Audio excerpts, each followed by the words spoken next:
अस्सलाम वालेकुम दोस्तों, कैसे हैं आप सब। मैं हूं कील इदरीस और आप देख रहे हैं मेरा यूट्यूब चैनल।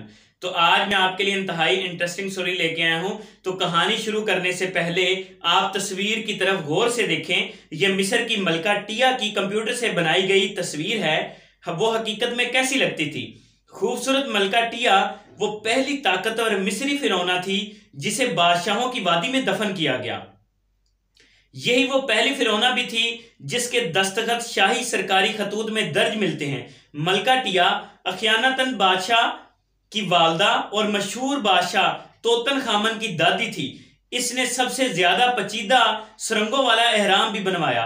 इस फिरौना ने मिस्र की तारीख में पहली बार बाबल के बादशाहों से बराह रास्त मुलाकातें की।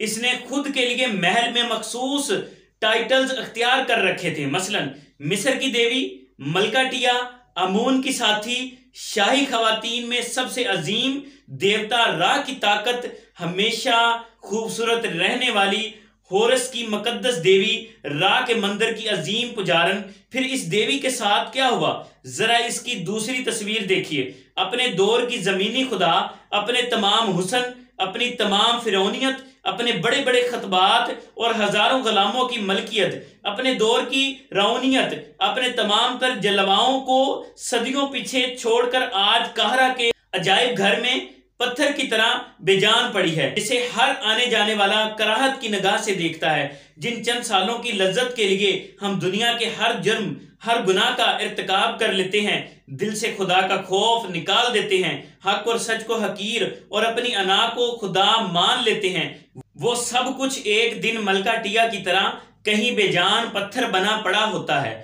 अलमिया और अफसोस का मकाम यह है कि इस हकीकत के इदराक के बावजूद हर साहिब इख्तियार अक्सरियती तौर पर यही रवैया अख्तियार करता है और खुद को खुदा समझता है। बेशक दुनिया फानी है और हमें अल्लाह ताला के पास लौट कर जाना है। तो आज की कहानी कैसी लगी।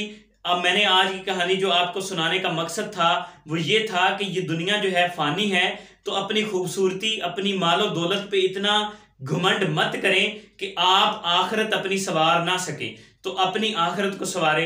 तो आज की कहानी का मकसद ये था। मिलते हैं नेक्स्ट वीडियो के साथ, तब तक के लिए अल्लाह हाफिज।